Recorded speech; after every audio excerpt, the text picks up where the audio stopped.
Hey guys, my name is Jitesh Bhagat and I have done my B.Tech from IIT Delhi. So आज हम लोग बात कर रहे होंगे एक्चुअली मैं पहले एक छोटा सा स्टोरी सुनाता हूँ आपको, उसके बाद I will be starting on the topic. तो कल मैं अपने ऑफिस में ऐसे बैठा हुआ था, तो एक लड़की आई, एक स्टूडेंट आई, जेईई मेन का उसका एग्ज़ाम होना है, right. She came to my office and she started crying, रोने लगी। फिर मैंने उसको शांत किया, पानी पिलाया और बोला बात क्या है बेटा बताओ। तो सी स्टार्टेड सेइंग कि सर ये एक्सपेक्टेड नहीं था कि जेईई मेन का एग्ज़ाम जनवरी में हो जाएगा और मैंने उस हिसाब से चीज़ों को अप्रोच नहीं किया है और मेरा लगभग 25% सिलेबस बचा हुआ है, right. So I have only covered 75% of syllabus. और इस बात से अभी मेरे दिमाग में इतनी खलबली मची हुई है सर कि मैं सही से पढ़ नहीं पा रही हूँ, मैं फोकस नहीं कर पा रही हूँ, रिवीजन भी मेरा सही से नहीं हो पा रहा है। तो फिर मैंने उसको जो समझाया वो आपको बता रहा हूँ। देखो, सबसे इम्पॉर्टेंट क्या है, किसी को नहीं पता था कि जनवरी में जेईई मेन का एग्जाम होने वाला है, राइट। दूसरी बात, तो किसी का भी सिलेबस उस हिसाब से 70-75% से ज़्यादा किसी का कवर नहीं हुआ। अगर किसी ने बोला है तो उसमें सच्चाई कम है, ये बात समझ लो, ठीक है। तो सब जगह पे 70-75% ही syllabus on an average complete हुआ है। तो उसमें क्या होगा कि यार जब सब बच्चों का इतना सिलेबस कवर है तो आप सीधा सा बात ये सोचो कि कट ऑफ भी तो उसी हिसाब से जाएगा, राइट। आपका कंपटीशन उन्हीं बच्चों के साथ है, तो आपको इस बात के लिए बिल्कुल चिंतित नहीं होना। हाँ, एक सबसे इंपॉर्टेंट चीज कि अगर आपने 75% को किया है तो अगले 20-25 दिनों में आपको उसी 75% को इतना स्ट्रांग कर लेना है कि उससे रिलेटेड जो भी क्वेश्चंस पूछे जाते हैं वो आपसे बनने चाहिए, राइट। जेईई मेन का लेवल बहुत वास्ट नहीं होता है, राइट। जेईई एडवांस से कंपेयर किया जाए तो 50-60% पे आ जाएगा अगर मैं डिफिकल्टी लेवल की बात करूँ तो। इसलिए सबसे इंपॉर्टेंट बात ये कि आपने जो 75% सिलेबस को कवर अप किया है, please don't study new topics now and उस 75% टॉपिक को ही कवर अप करो, उसी को ही थॉरोली रिवाइज करो।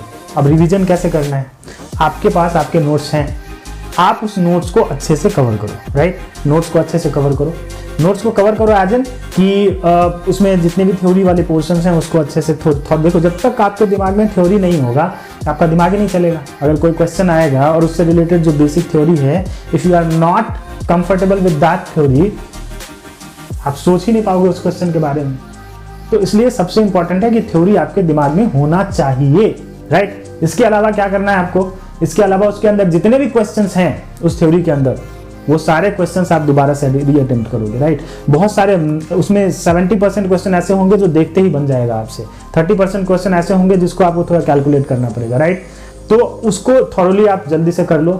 और दूसरा काम जो आपको करना है कि उस पिछले 5 साल का, ज़्यादा पीछे नहीं जाना है, बहुत पीछे नहीं जाना है, लास्ट 5 ईयर के प्रीवियस ईयर क्वेश्चंस आपको करने हैं, चैप्टर वाइज अवेलेबल है। आज के डेट में तो कंटेंट का कोई कमी ही नहीं है ना, अवेलेबल है। आप किसी का बुक खरीद सकते हो या फिर आप ऑनलाइन तो सारे मटेरियल्स अवेलेबल हैं। सो ये 2 चीज करो और 5 से 6 मॉक टेस्ट आपको देने हैं, राइट। 5 से 6 मॉक टेस्ट आप दीजिए। उसके अलावा आपको कुछ करने का, हाँ, मॉक टेस्ट जो है that needs to be exclusively designed for current based on the current pattern of JEE Main, और उसके हिसाब से आप मॉक टेस्ट दीजिए। 5 से 6 मॉक टेस्ट, ये नहीं कि डेली 2-2 मॉक टेस्ट दे रहे हैं, कुछ नहीं होगा उससे, फालतू का रिवीजन नहीं हो पाएगा। मॉक टेस्ट देते रहोगे, कोई खास फायदा उससे नहीं होगा।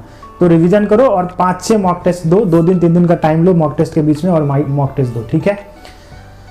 कोशिश ये करना कि जो याद करने वाले पोर्शंस हैं, जैसे इनऑर्गेनिक केमिस्ट्री की बात करूं मैं और फिजिकल में बात करूं तो सरफेस केमिस्ट्री हो गया और कंप्लीट इनऑर्गेनिक, और ऑर्गेनिक के कुछ पोर्शन जो लास्ट वाले चैप्टर्स हैं, बायोमोलिक्यूल्स, पॉलीमर और केमिस्ट्री इन एवरीडे लाइफ, इन सब चीज़ों को, एनवायरमेंटल केमिस्ट्री, इन सब पोर्शंस को स्ट्रॉन्ग कर लो, क्योंकि जो प्रैक्टिकल नॉलेज वाले चीज़ें हैं, राइट, उससे क्वेश्चन मैं देख रहा हूँ कि पिछले कुछ सालों से लगभग 3-3 क्वेश्चन उससे आ जा रहे हैं। Biomolecules, polymer, chemistry in everyday life और एनवायरमेंटल केमिस्ट्री, इससे लगभग मैं देख रहा हूँ 3-4 चैप्टर मिला के 3 क्वेश्चन। और अगर मैं बात करूँ सरफेस केमिस्ट्री को इंक्लूड कर लूँ तो उससे मिला के 3-4 क्वेश्चन आ जाते हैं जो कि एकदम आसान लल्लू से क्वेश्चंस होते हैं जो आसानी से आप कर सकते हो, राइट।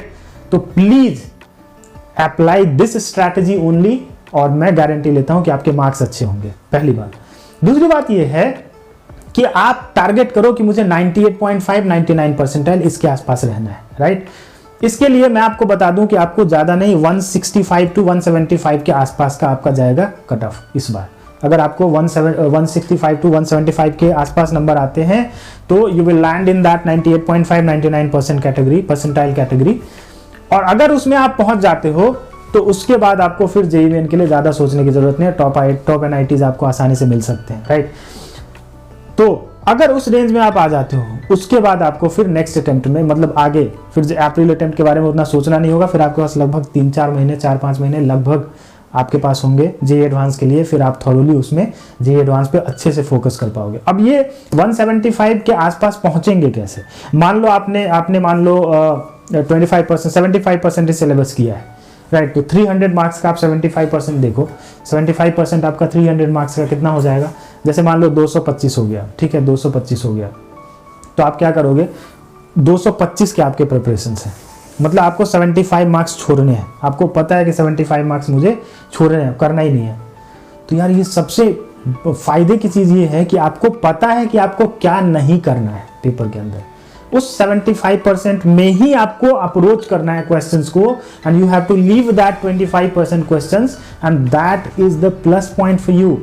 लोग इसको नेगेटिव लेते हैं, ये पॉजिटिव है कि आपको छोड़ना है वो। इसका मतलब बाकी जितना भी आपका 3 घंटा का टाइम है, you will be utilising on that 225 marks. और उस 225 मार्क्स में आपकी एक्यूरेसी इतनी अच्छी कर लो कि आप आसानी से उसमें 175 165 के आसपास ले आओ, आप उस सेफ जोन में पहुंच जाओगे, राइट।